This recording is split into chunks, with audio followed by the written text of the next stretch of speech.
Right, good morning to you. So, first things first, all of this material I'm going to present, and it's going to come across as like a tsunami of information. It's available to you. You have that in the report, of course, but you're also more than welcome to have the slides that I'm going to use this morning as an adjunct to this conversation. The most important thing, I suppose, this morning is to say that some describe listening to me a little bit like drinking through a hose pipe. A lot of information will come at you. If you can keep up roughly at the same pace as I'm delivering it, we're going to be in sync by the end of it. But please, if you feel you want to do something else, by all means, carry on. So that's broadly the message before we kick off. As Paul mentioned in that generous introduction, that we've authored the report, the Future Skills in Financial Services, and we author endless views looking forward, some for private consumption by organizations and some for publication, thinking about what does that world look like looking ahead. Probably not 50 years, I'm not that worried about that, but looking forward 5 and 10 years, the things that we immediately are going to confront, and that's what I'm going to present this morning. So, ready? Here we go. So, first things first, of course, we know that we're going to increase the number of people in financial services in Ireland, and that's already a plan to move to around 50,000 people, part of that strategy that Paul talked about. The underlying notion of that is that IT and all of its adjuncts are going to increasingly make financial services part of our world that we live in, as opposed to a separate function. And that's something we're going to have to get used to increasingly as we see financial services become increasingly intelligent and ambient. And it's part of the world of how things work, and it's the oil, if you like, that joins things together. But consumer demand, individual citizens' requirements are going to be met with financial services behind the scenes, and in some cases not so obvious as they are today. I love this comment by Accenture that says basically by adding digital to existing processes and practices is not likely to be a successful strategy. So even though it seems difficult sometimes to apply the latest technologies in all of that, whether it's fax, turning to email, turning to other forms of communication, increasingly that is no longer the goal. The goal is very much a question of adding technology and the processes it indicates to a new way of delivering services to our customers and managing the regulation environment as well. So a really exciting future. So if we like change, we're going to enjoy it. Yeah, okay, no one likes change very much, I get that. There's a lovely comment by Gartner. You probably dismissed this, and I think it's slightly ridiculous in some respects, but he's talking about 80% of financial services institutions going out of business or becoming irrelevant to people's lives literally in the next 10 years. Now, if that's true, and it has been true of other industries who have failed to see the way ahead, it is a clarion call to engage with this whole agenda, as already been mentioned, that we need to confront. And one of the most exciting things, if Ireland is positioning itself within the next 5 to 10 years as being that top 20 financial services centre, then this is very much the agenda. This is how to remain relevant in a world that's changing for people, for organizations, for consumption, for customers, for all the various aspects of financial services. Really interesting time. There are probably 7 main drivers the way the world is reorganizing. I've put them up here and I'm not going to dwell on them, but broadly speaking, these headings are behind most change that's happening in the world that we know. And some of those affect us immediately. So let's talk about customers, consumers. They're probably vaguely important to us to have somewhere in the system. Number one is that financial inclusion used to be the big mantra. Now it's probably digital inclusion. We've moved that already away from the fact that we gain access to the financial services system literally by engaging with it, to engaging with digital technologies that in turn engages with financial services. So to be excluded is to not have access to those very tools that give us access to the institutions. And the one thing's true is consumers are far more creative, more dynamic than institutions.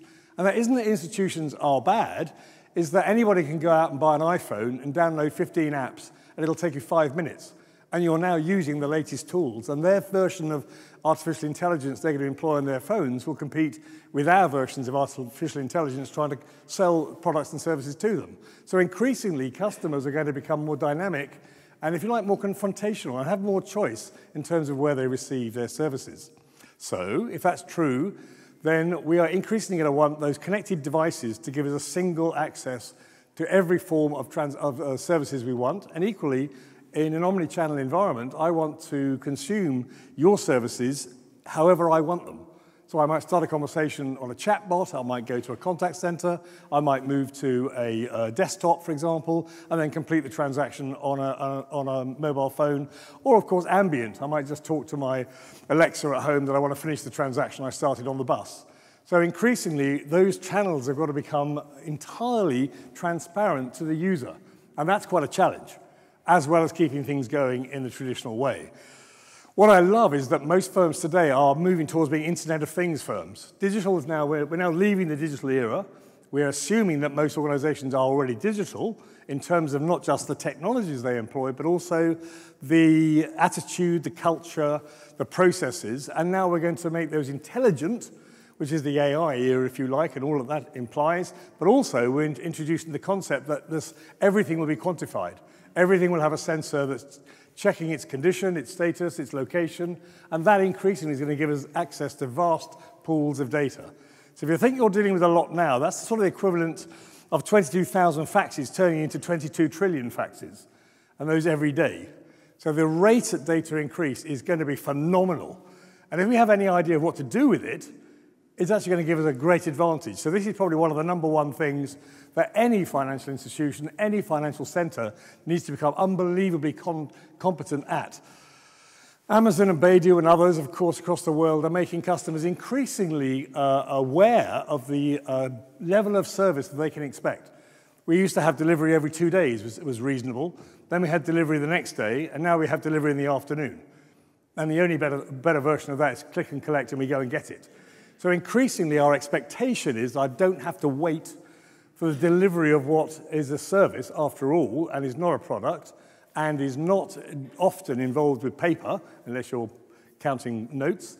It involves a transparent transaction that can be done completely over the internet, and for insurance, for example, it can be delivered immediately. Any form of new contract can be delivered almost immediately, and customers are increasingly going to expect almost immediate decisioning, and that's led by the rest of the organizations they engage with.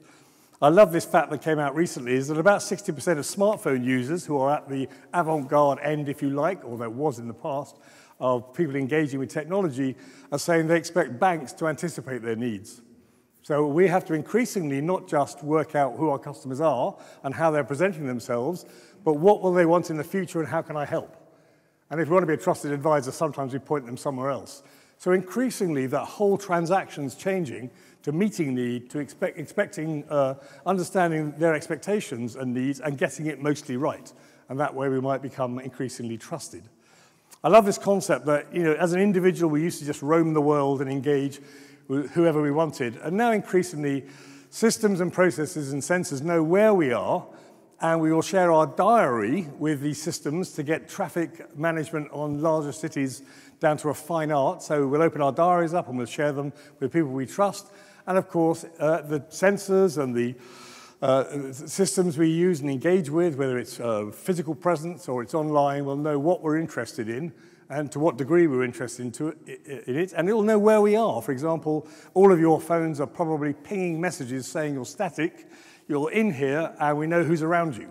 So is this a good time to sell a banking product to you? Is this a good time to get a decision from you? Will the regulator say later on, that wasn't appropriate, they were in the rugby club? You shouldn't have been closing that deal at that moment, therefore I'm going to fine you. So new forms of regulation, new forms of thinking about how to engage with customers are going to be impacted by geolocation. And also, of course, we don't have to be the same person everywhere. I have to be the same person when I'm engaging with you, probably, because it's a financial transaction. I probably have to be the real person when I cross a border, but I don't necessarily have to be the real me when I'm collecting points from my local supermarket. I just need to have the connection between us. So identity is going to become a serious issue in the future as we increasingly have multiple identities and choose to have multiple identities. Well, the lovely thing about all of this ability to know who we are is that most of us like the idea of personalization. We like the idea of being priced individually. This is obviously why the end of general insurance is out there, because we're not pooling risk in the same way. We want priced risk. And the ability of treating you as a market of one, as Drucker says, is going to take us towards pricing risk, not sharing risk. So, okay, most of the large banks are saying we are going to increase customer experience. Now, does that mean customer centricity? No, it doesn't. Customer centricity means asking questions about what the customer wants and telling them what part of that you can deliver and where else they can get help and advice to achieve their goals. Being nice to customers is the goal. Being good to customers is the goal. Not having them hang on the phone forever and telling them the conversation, their call is important. It's a whole load of obvious things, but nonetheless, that's still a road for us to travel. If you ask people, it's quite interesting. A lot of folk are saying, in terms of financial services and banking, I'd quite like it to be like Amazon. So I want to do the transaction, I know what I'm doing, but I also want a bit of advice and help, a bit of additional. People like you who did this also bought that, some other collaborating information to help them finish what they've started. But not just help on that transaction, but what else might you do as you move down that road? But others say, look, I haven't got a clue. I want a personal banker. Show me what I can be doing. Show me how I can navigate your world so that I can come out with a better understanding. So we have a long way to go in terms of those sorts of things that we can do to help people navigate the world of financial services. And of course, people are increasingly saying that that loyalty is, as we know, quite frankly, is far less easily given today than it was even 2 or 3 years ago. And ultimately, of course, if that relates to trust, and it's not trust that you'll steal their money, but it's trust in you doing the right thing for them, that trust, if lost, when lost, if you like, takes a long time to recover, and it's very hard to repair once lost. So one of the things we can talk about in terms of embracing new technology, new processes, is to create new organizations, the NewCo phenomenon. It may be uncomfortable in some respects, but nonetheless, it does allow us to separate our brand from things that we're doing maybe in a faster, less finished way, where customers are engaging with us on propositions that are good enough. They're not quite, if you like, the perfect things that each of you will craft before you let it out of the stable. That's a bit of preamble. I don't know about you, but I'm tired already. Moving on. Technology. Technology has a bit of an impact. I love this comment by Arthur C. Clarke. He was a science fiction writer. You may have read some of his stuff. He says that modern technology, if you like, is indistinguishable from magic. And that's the truth of where we are with all of these certain new tools that we've got available to us. You try explaining how an iPad works to a 90-year-old. You know, it's virtually impossible to say it's not in there. This is your television screen, and it's your diary, and it's your gramophone, and it's your telephone. It's too hard. Eventually, I'd give up, having tried that quite a few times with bits of my family. So what I would say is, look, according to the Harvard Business Review, is that this current phase of disruption that technology is heralding is likely to create more change, more havoc, if you like, than the Great Recession that we've recently got through. That's very hard to believe because it's something that hasn't happened yet, but it's not one technology, and it's not one technology converging with one other technology. It's multiple new technologies overlapping each other, and that's what's quite exciting. So thinking about it, the Internet of Things is not finished. It's only just begun, and that is followed by the Internet of Nano. Internet of Nano is about 1,000 times more than the Internet of Things, which in itself is only at the beginning, and we're barely able to cope with what information comes out of those. We're looking at analytics, which is the be-all and end-all of understanding some of this information and making functional use of it, but actually maybe we'll engage with that at the edge. We will not take that back to our servers. We won't take that back to our central processing. We'll engage with it where it originates through the sensors, and by doing that, we will change the very nature of how we engage with our customer. So there's many, many changes, and we'll cover some of those in a moment, and some we won't cover. But essentially, all of those, whether it's 5G, everything's fast. Quantum, everything's even faster. Automation, we don't have to engage with it ourselves. We can have that done by machines. And the truth is that in a lot of forms of AI where they're very much focused, whether it's in the law or medicine or banking, it's better than human beings, dare I say. Very many areas, human beings will infinitely be better than machines forever. The interesting thing is to understand which is one and which is the other. And therefore, we can employ technology comfortably without actually removing the humanness from our systems. I bet we don't get that entirely right. I bet we try and get machines to do things that they shouldn't be doing and engaging with people where humans will probably be better. I want a machine to identify I've got some form of cancer. Well, actually, that's not true. I don't want to identify I've got that at all. But if I have to have it, I want a machine to analyze it. I want a human being to talk to me about it. I do not want an email saying you've got 3.2 years to live on average, and here's 3 courses you can have, press 1, 2, or 3. That is not the way I want that. So there are going to be really interesting new ways of thinking about how we engage. Chambers said this when he was leading Cisco. He said around about 40% of companies in the next 10 years will become irrelevant. The good news about that is that's not that unusual. Many firms do increasingly become irrelevant. They're merged, they're taken over, they go bust. And that is a continual cycle. The good news is that leaves room for others to grow. So we like it. The only difference is if you're the 40% who are going to become irrelevant, it's not that comfortable. And if you're the 60% who can grow as a consequence, you're excited. So there are two amazingly different approaches to thinking about what do we do about these things? How do I remain successful? The one thing I know about technology after 35 odd years of being engaged with it and going from mainframes to minis to servers to blah, blah, blah, is every time we introduce a new major technology, we get it wrong because we employ the old processes on the new tech, which is fantastic. And we have to do that because we can't do both at once. It's too hard. And then we work out what the technology can truly do, and then we implement new processes. Unfortunately, today, the speed of these things, and I'm sorry to say this, is like a bit of a mantra, is such that we have to employ the new technology and understand its capabilities, whether it's blockchain or 5G or quantum or IoT and AI, and employ those technologies and have people understand them, and then introduce the services and processes as a consequence of what they bring by way of character, and we then have to deliver that to the customer. That's really quite challenging, and we do it in one go. So it's one hit. So as I say, if we don't like change, it's a tiny bit uncomfortable as we go forward. So first, we do things differently as a consequence of new technology, then we do different things. We do completely different things, and that hit, it takes too long. Somebody will jump in the middle while we're getting used to what those new technologies can do. Of course, we've got endless platforms that are taking over typical supply chains in many, many industries, and of course that's a B2C world, but the B2B world, I can tell you, is just as dominant. There are as many people in the B2B world as there are in the B2C world delivering platforms that change the very nature of how we engage with the world around us.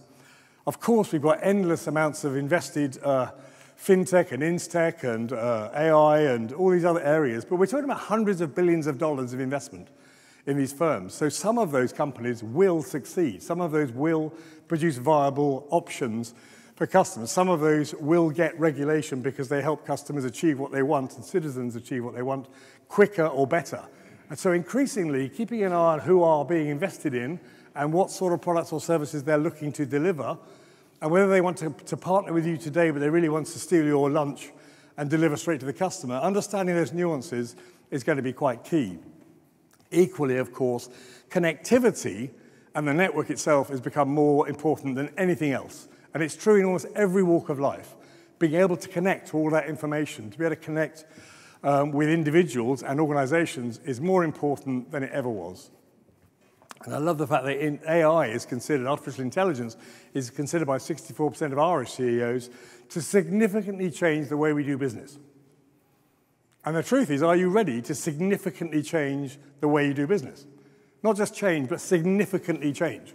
We are not going to run the things we normally do on a Monday or Tuesday. We are not going to run those overnight processes. We are not going to run that technology in that way.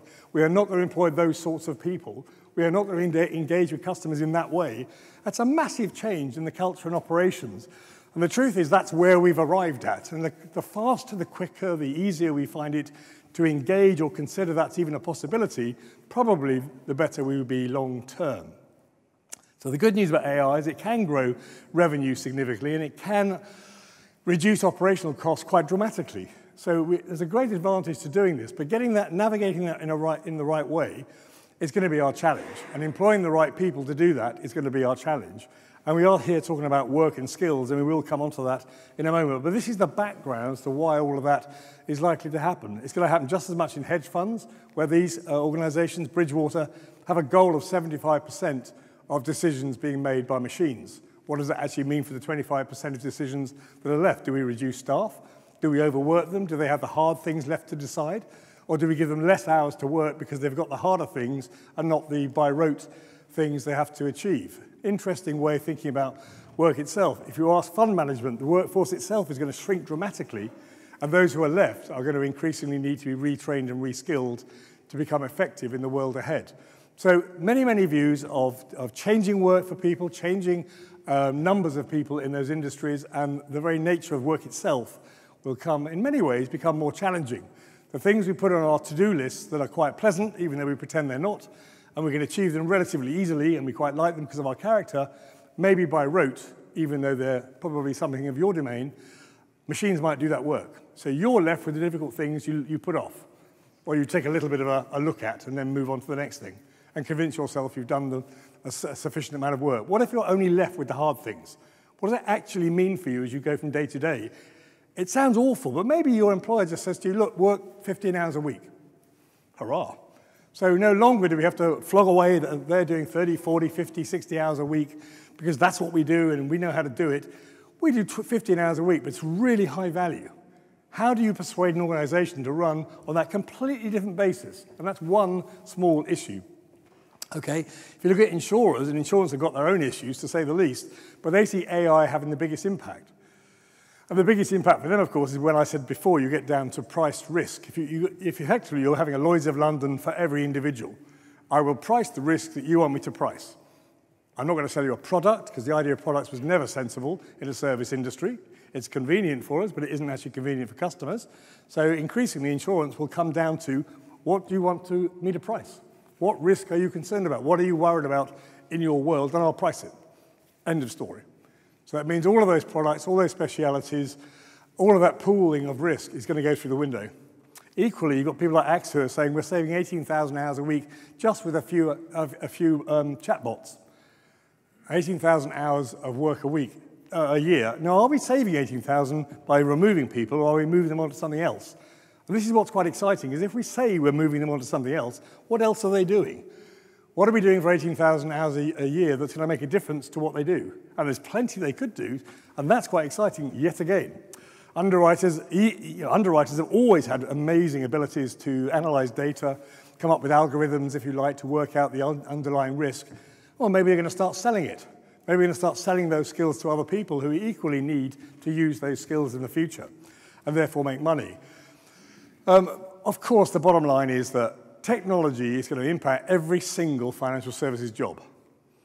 The speed at which we do that is partly what's in your heads. Not mine, but your heads. If you decide you want to engage with those technologies, and I want to find ways of disrupting my world and my department and my function, then we'll engage them. If we say, let's leave it to technology and see what they come up with, it's not necessarily going to happen at quite the same speed.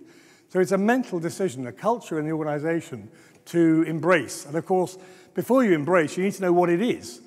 And that's why I was very happy to write this report and to engage with Margaret and the guys at Skillnet and Institute of Banking, because that's all about getting people ready to understand what the capability of these things are, and therefore thinking about how they might apply to your organization. Getting people aware of what those technologies and the consequence of those technologies are in your organization at grassroots level, so that the whole organization is more than willing to embrace these tools when the time comes, because they understand what they do and are less fearful of what they might be. So the good news is there's no manual for adapting financial services to this world. So that's up to you and the regulator. What's it going to be like? More dynamic, less dynamic? More engaged, less engaged? More blending of products, less blending of products? How about getting rid of products? Meeting customers' needs, having ways of finding out what they are and meeting them in some fashion, or using your network, which will extend beyond financial services, to facilitate what customers are trying to achieve. Quite interesting change in the world. I love the fact, this idea that every industry is an Internet of Things industry. And about 4,500 sensors are added every minute. And of those 4,500 sensors added every minute, they can be cameras, they can be, I don't know, they can be Fitbits, they can be camera lights, they can be drones if they're going to move around, they can be sensors ultimately we swallow to find out how we're doing internally. All of that information is going to be fed into systems, and we have to choose what to interdict. What are we going to use? What part of that world of information? And the view is that within 5 years, the average connected human being who's got a smartphone, have you got a smartphone, by the way? Hands up who hasn't got one. It's probably quicker that way, isn't it? Yeah, okay, fine. So we've all got a smartphone, so we're all used to our information being pumped out there all the time. And the good news is most people do nothing about it. But you do wonder why you get those creepy adverts pop up when you've been looking at something on the internet, and for the next 3 days they tell you to go to Barcelona when you're actually telling everybody you've just been to Barcelona. So we're not very clever at using them yet, but increasingly, that information can be used almost immediately in your world and change what you want. Is that a good thing or a bad thing? But the idea is we'll interact with them about 4,800 times a day. So it's not 480 times a day, it's about 4,800 times a day as you navigate a city-like environment with your connected devices in this new connected world. What's going to happen with that? Where does that information go? Who has it? Who has a right to it? And of course, ultimately, you end up owning your own data, which is the big change that we'll see coming. So if you're not trusted and people don't like you very much, and I'm sure they love you to pieces, but if they don't like you very much, then why would they let you have their personal information? And therefore, be able to craft propositions for them, whether it's B2B or B2C, being attractive, being helpful in some fashion is going to be a key as we increasingly take ownership of our own data. FS has been thinking about using these sensors in one way or the other for some while. As increasingly about this year, we're thinking about half the sensors that exist are probably appropriate to be used or could be used in financial services. The question is, are you? Do you see evidence in your organization of using this sort of information to manage the expectation, to manage your delivery, your ability to deliver what your customer wants? What sort of information are you harvesting in one way or the other? Equally, the consequence of all that is ultimately change what you do. It's all very well changing the way you do it now, but it's actually what you do in the future. So what could you change? What would be outrageous for you to change? What would be stunningly outrageous that your customer would love to pieces? I mean, it's worth going into a windowless room with confidential non-disclosure contracts all around the room. What could you really do that your customers would love? Never mind what the regulator thinks that you ought to do. What would they love you to do? And then go see the regulator and say, will you regulate that? Because my customers, your citizens, will love it. That's the right construct. I know it feels like it's the other way around because of the volume, but that's the right way around. So increasingly, this massive data, it took us a long time to get to 33 zettabytes. We only got to 1 3 years ago. 1 zettabyte's a lot of data. 1 to the power of 26, a lot of data. Never mind what it is. And we're moving to about 33 now, and we're going to end up with about 175 in 5 years. And what's really exciting, within 10 years, we get to 500 yottabytes. Who knows what a yottabyte is? Who cares what a yottabyte is? No. Well, it's a stunningly lot. It's a lot. It's more than 22,000 faxes. It's a lot of stuff for you to choose what do you want to look at, what do you not want to look at. If you start thinking about that now, you've got a chance of being ready. What on earth do I look at? How do I look at it? Do I own it and take the risk of ownership? Do I engage with an organization that can analyze it so I don't actually own it? What do I do about this data? I can't wait till it arrives. 500 yottabytes is 500,000 zettabytes. And that would be essentially 10 years after we got to the first zettabyte. 500,000. That's a ludicrous amount of information. And that's the sort of thing that's going to happen almost real time. None of this batch, none of this overnight, none of this personal transactions in the organization. It's the world around us of data that we'll interact with. Most large banks these days will become data intensive, if not data centric, more than they ever have before. But actually, you could argue, are we doing enough to clean the data? We're relying on this stuff, but are we cleaning it sufficiently? Equally, a lot of folk in insurance are saying, look, most of us want to use data to make decisions, but most of us, 97% in a recent survey, said, look, we consider it unreliable. Think about it. You can laugh about this because you're not insurers. 80% say it's important, and 97% say the information we're relying on to make decisions is unreliable. So what decisions are you likely to make? And as that becomes more acute, it becomes more important that you have a reasonable expectation that the data you have is right. Only about 19–20% of Irish leaders say they get sufficient information to make key decisions. And mostly it's the ability to analyze that data that's causing the problem to be able to provide the right information at the right time. Not screeds of data, but the right information that's gleaned from it. So, do we have limited trust in that data? Yes, a lot of folks say they do, but not everybody. But about a third, only about a third, say their firm, they really trust their firm to manage information. So let's have a show of hands, because I'm bored now. Okay, here we are. I've talked a long time, and I don't really listen to what I'm saying. I hope you do. But the bottom line is, how many of you trust your organization to handle data well? Come on, this is an easy one. You can show off amongst your peers. Oh, interesting. Very honest group. Honest group. So we don't. Okay, we better change tack.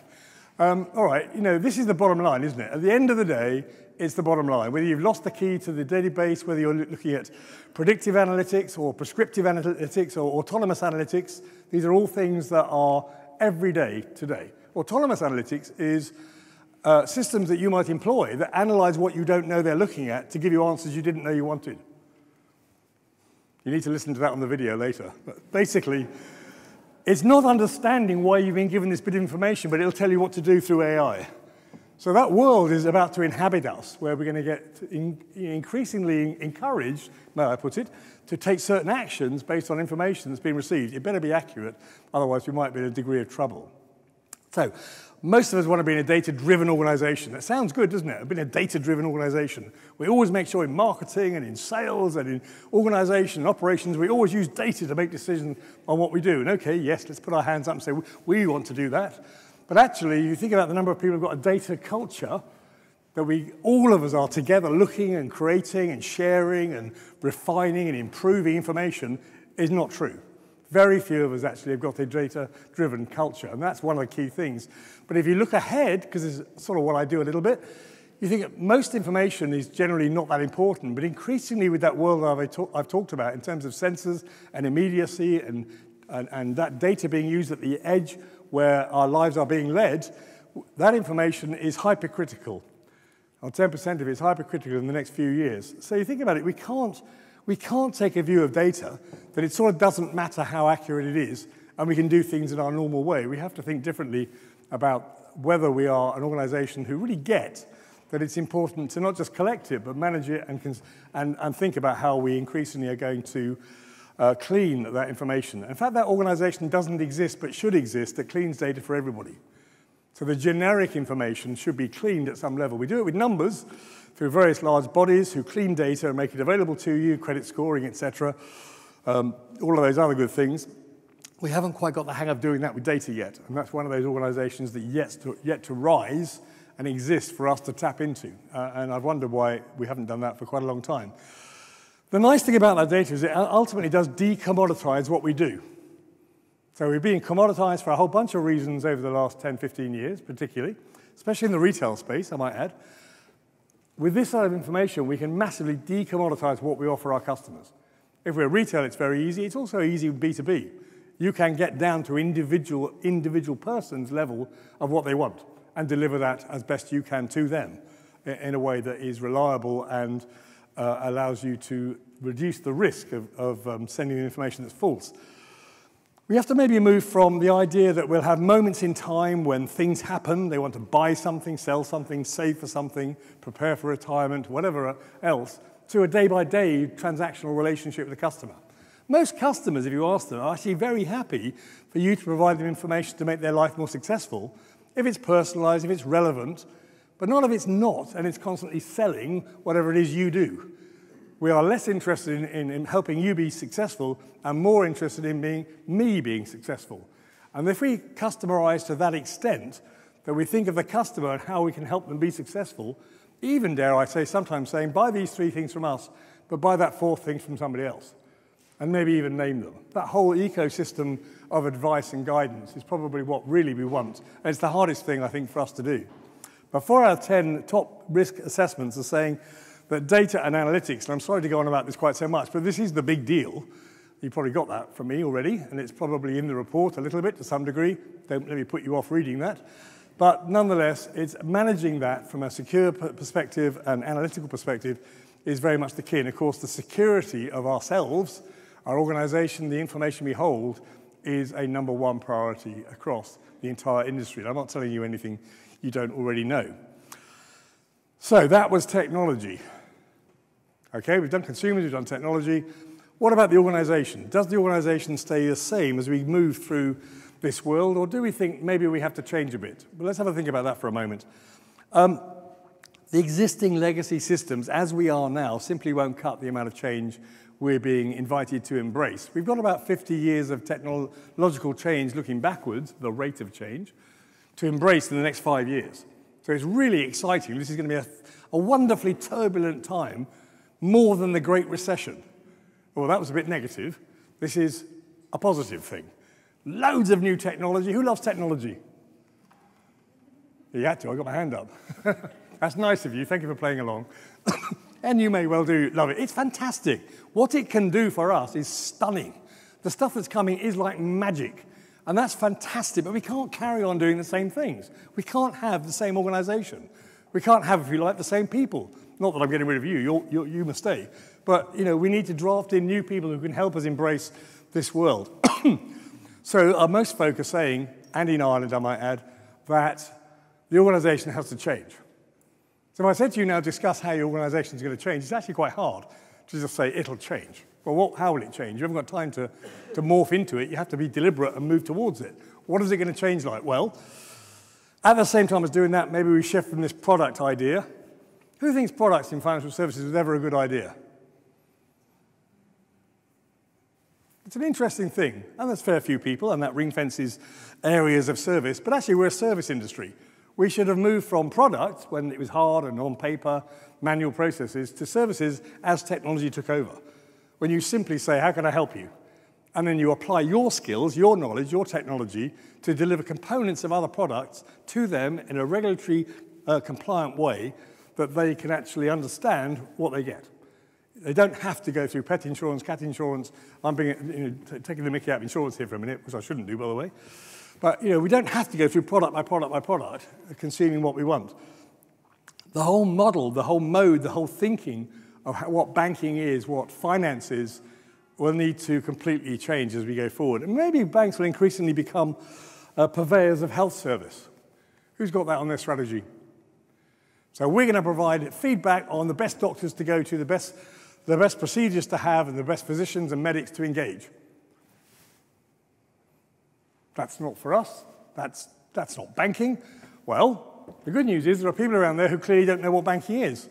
So Ping An, who are 180 billion capitalized bank, started off as an insurer. They're in China.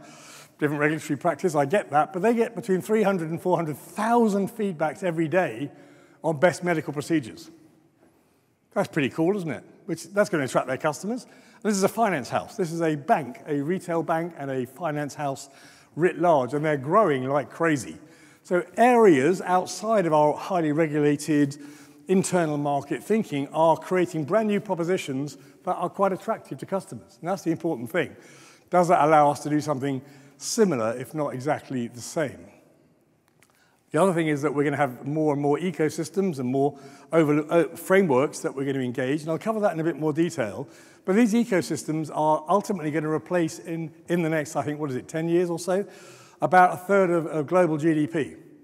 So that is going to add up to about $60 trillion US business activity in the next 10 years. So if that's true, and there's plenty of evidence to show how ecosystems are developing, the supply chain, the vertical stacked supply chain, is going to be replaced by ecosystems of players in certain areas. So you might have 25 companies who do everything from build houses to mend roads to, I don't know, whatever else you're in that's related to your world.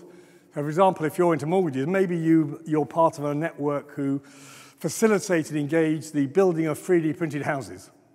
How many 3D printed houses do you have in Ireland? Concrete 3D printed houses. You're young. I feel old when I come here because you're all so young. But the point is 3D printed houses cost around about $4,000 to build. And they are stronger than traditional houses. And they're currently printing them at about 1,800 square foot of a building. Very cheap, very quick, very strong for those that perhaps can't get access to housing. If housing is an issue, which I'm told it is in Ireland, build some 3D printed houses. They cost about $1,000 to $4,000, depending what size you want. What's the problem? It's a new technology. How long will it take the building regs to catch up? I suspect it's going to be a bit too long. And that's the bottom line. Our building regs hold us back. Our regulation can allow us to be held back. And that's the bottom line, is if we want to meet that need, we have to employ new ways of doing it. So we won't have the skills to do everything. So the good news is you don't have to think about employing the same skills. You've got to change the way you work and how the regulator looks at the people you engage. But you need to engage people who get this new world and engage them fast and be part of that new world. What's your role in it? And sometimes you'll be a provider, and sometimes you'll be a leader in that sector in what you're doing. And that's, again, quite exciting. It'll take you into new spaces that you weren't before. A lot of folk in Ireland are saying, not for me. And you're probably sitting there right now thinking, when's coffee? So will he stop talking about this? We're not doing that. We're a bank. We do things vertically. We send faxes to people, and we process things, and that's hard enough. And that won't buy you a future. That buys you a fantastic today.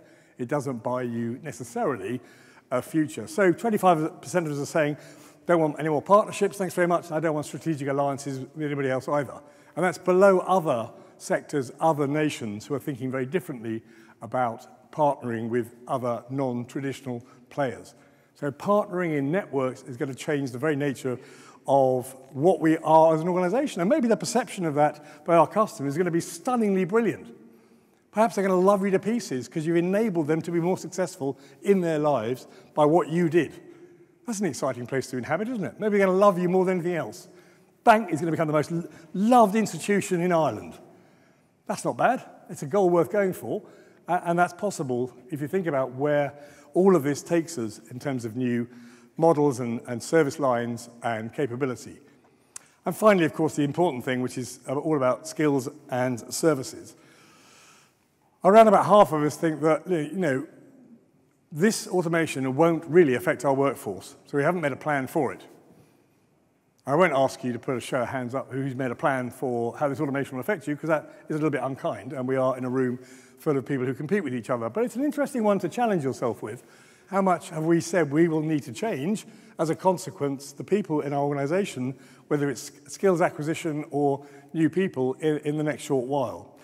About 80% of us are saying that it's finding it very difficult to acquire the people we want, and very often that's data analysts, data scientists, these sort of folk, or people who understand AI, or people who will be on the platform later who actually understand blockchain. How many of you got blockchain projects? Yeah, I mean, most organizations should have an active blockchain project with the potential to lead to a distribution of that in a short while for your capability. It's just a way of storing data that is irrefutable. It's a fantastic way of thinking differently.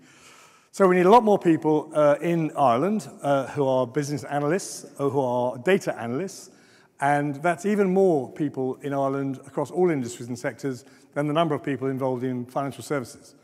So it's a massive number of people we need who are able to understand, manipulate, manage, explain to us what the capability of these data sources are for us and what could we do differently as a consequence. It's not about how can that help us do what we do already better. It's if we have all of this, what could we do? That's the conversation to have. Of course, it'll make us do things better ultimately, or it should do, but what could we do that we couldn't do before that we can now do? Those analytic skills are probably the biggest threat to growth for Irish financial institutions. Our ability to get access to those skills is the biggest barrier, the biggest risk, the biggest threat, arguably. And of course, the role of somebody, an employee, is now to absorb whatever's happening around them and change accordingly. I know that feels alien to how some people respond when you ask them to change. They either block the roads up with tractors, or they go on strike, or they get a bit grumpy about it. You move someone's desk in the building, they're probably going to be grumpy with you for 3 days. It doesn't take much to work out that actually we're not very good at change. But if you say to somebody, 60% of your job is going tomorrow or introducing a new AI system, how's that going to go down? But if you involve them in the process of using these tools, get them up to speed and understanding what's going to happen, they'll then look for the various roles that AI won't touch, isn't able to touch. And you can help them move to those spaces and become incredibly useful to you. Being human, as I say, is very important. So roles will morph, and people will get that roles will morph.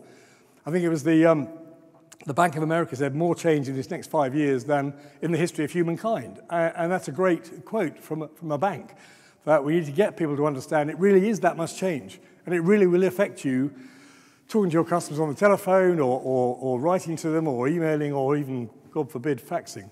So learning technology is going to be unbelievably important, but actually being human becomes more important if we have more machines and more processes. So the exciting things for humans, it's very hard to be more human.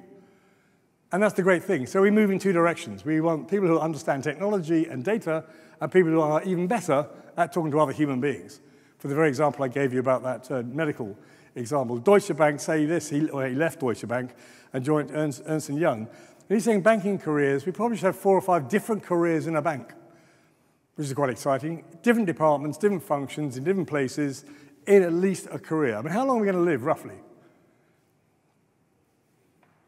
80 years?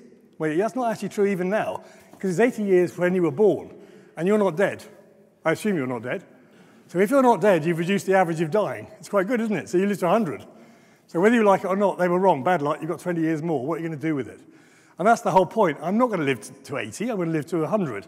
And think about this. In this next 30, 40, 50, 60 years for you, depending on what age you are, what discovery and remedy are we going to have in medicine that means we live a bit longer? A little bit, yes? Okay, because we can probably model the human body in the next 4 or 5 years.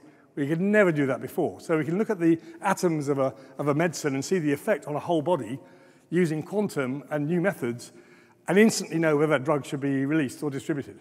So we're going to fix you quicker, or we'll 3D model a kidney. It takes 7 hours, by the way. So these things still need to be put in. That's the challenge. The bottom line about all that is you're probably going to live to 140. So think of the change you're going to go through in this next few years. How many careers you're going to have? How many types of role you're going to have? It's really interesting way of looking at the life, quite differently. Here's a few jobs. I mean, obviously, vast different things going up there. iFinance, FinTech Liaison. Who's got a FinTech Liaison officer? You must all have, yeah? Yeah, of course you have in the firm somewhere. There's somebody who actually gets these outside bodies and what they're trying to achieve. Equally, tech specialists, of course you've got some of those, hopefully, goodness sake. Data scientists, you need more of them. Algorithmic mechanic, of course, because that's what's going to happen with all these ability to manage data. And the underwriters and others are very good at that. So lots of forms of jobs. Person-to-person guide, virtual reality guide to help people engage with you in virtual reality and other people. Who's got virtual reality projects? No, it doesn't fit banking, does it? No, it does. But we'll leave that to another day. Okay, well, VR, that's another whole load of technology that's coming your way, whether you like it or not. Extended reality is dead cool.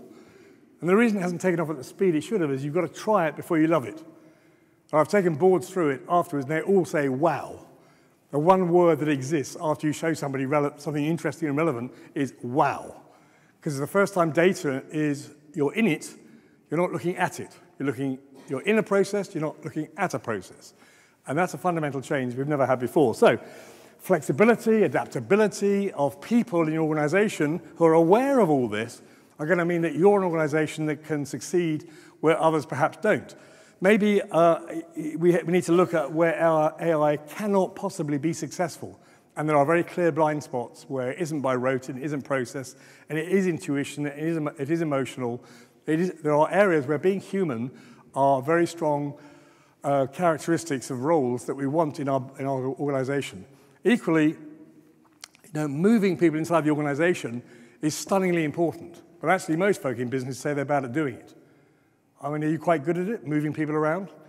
You get people from one department to another department, not just the graduates or the high-risers, the successful, supposedly, ultimately successful people. Do many of you work in organizations that have multiple disciplines of people who have come in and gone out? Don't know. Maybe we do.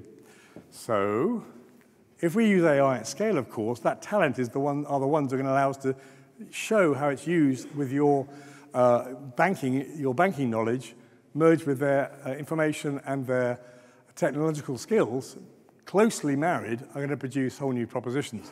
And finally, Demick says this. Sorry about this. It's not necessary to change. Survival isn't mandatory. So you can relax. You don't have to succeed. You don't have to survive. Thank goodness for that. I can ignore all of that. That's never going to happen. I never want to do it. It's literally beyond the pale. It's beyond what we do. I'm going to retire in a few years anyway, so I'm not engaging, but I'm here anyway.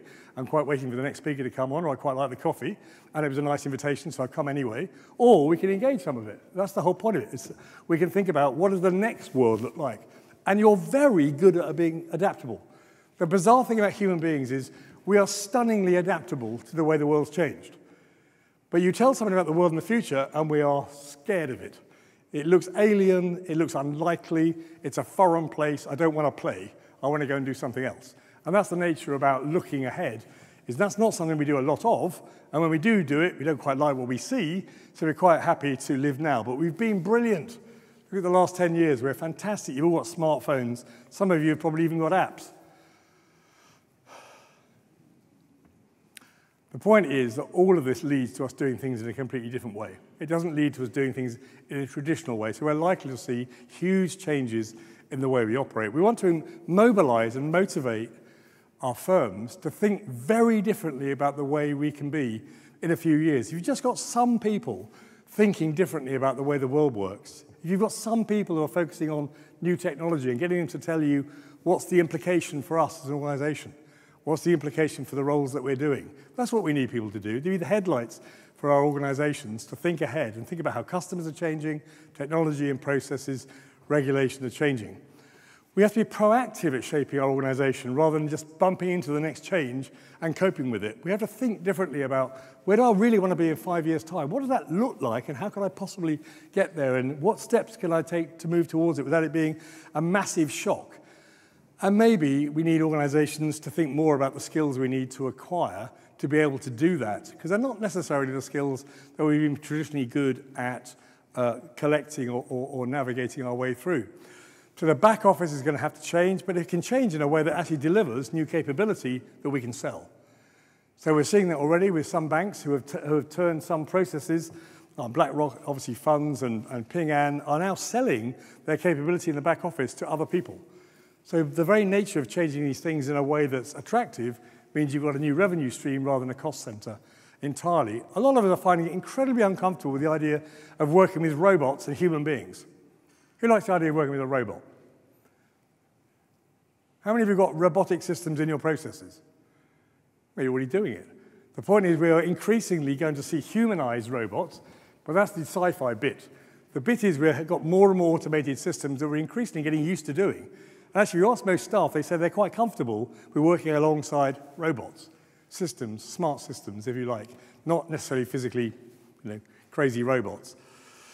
So the corporate winners are likely to be the ones who can think about the organization, they can think about leadership roles, they can think about technology, they can think about the skills that we need, and have a mindset that says we can adapt, we can change, we can alter what we do. We think about our core competence, our core goal, our purpose. How is that shaped and refined by the very nature of what we do? And of course, we need to be innovative. It's a word that's almost as worn out as disruptive. But we do need to be increasingly innovative. Innovative means do something new, not do something you already do in a different way. Do something new. So if you redefine what you're doing by is it truly innovative, then that's a good way of looking at it to see how innovative are we actually being. Is our thinking radical or not? Or we become perhaps ultimately a data vault. We don't have contact with anybody else, but we're very good at looking after money. And you are very good at looking after money.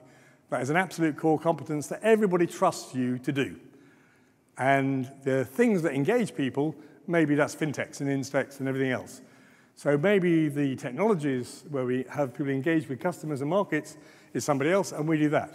I don't actually think it's a great win, but it is one of the options that we have available to us. So we can develop staff, we can develop organization structures, we can create learning pathways that allow us to develop existing people into the sort of folk we want in the future. We can adopt advanced technology at scale and at speed, and that's an important thing to know what it is you might adopt or might want to adopt, and is it coming in the next version of the software you use anyway? And do we use it, or do we have to turn it off? Which, believe me, some people actually do. Turn off the features in the new products that come free from the supplier, which is an interesting phenomenon, and ask for a discount if I were you.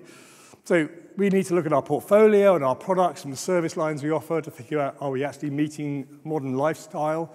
Are we making it easy for customers to engage with us in a way that they want to engage with us? They don't care about our products, but they need to conform to what we have to do, but nonetheless, they don't necessarily want to read everything about or learn everything about your product to make a decision. And of course, what's amazing is the gap between what's possible between some of the things I've talked about and business as usual is getting wider. And as that gets wider, it gets impossible to ignore. So at some point in the future, you will be embracing all of this anyway. And I'm not encouraging you for 1 minute to live at the bleeding edge of technology. That's an unbelievably painful, difficult place to live. I'm talking about these things increasingly coming out in a workmanlike, productive, engageable manner. Perhaps that's what will allow us to engage. And the winners in the future, as in many markets that are going through super change, is cannibalizing your own base. How many of you feel you've cannibalized your base in the last 3 years? You've offered a product with less margin to you, maybe even lower revenue to you, because that's what your customers needed and competitors would do it anyway. Anybody? No, and that's why many of the IT players died in the last 20 years. They weren't willing to cannibalize their base to sell cheaper, better products. They wanted the old margins and the old way of doing things, and therefore when customers did emerge, when suppliers emerged, I should say, and said, here you are, you can have that for a third of the price, and it's twice as productive, how much do they like the original proposition? Not so much, I'm afraid. So cannibalizing your own base is a real goal. This is actually what you want to be doing. This is a good thing to do. Ultimately, 2 slides left. I love this. This is a comment from the head of innovation at AXA. He said to me over lunch a few months ago, when the innovation happens, when the risk of doing nothing is greater than the risk of doing something. When the innovation is going to happen, when the risk of doing nothing is greater than the risk of doing something, because very often the risk of doing something can be quite uncomfortable. So, thank you very much. I just wanted to share a few thoughts and ideas with you, and I'll be on the panel, so you have to ask me any questions if you want to. By all means, do it then. Thank you very much.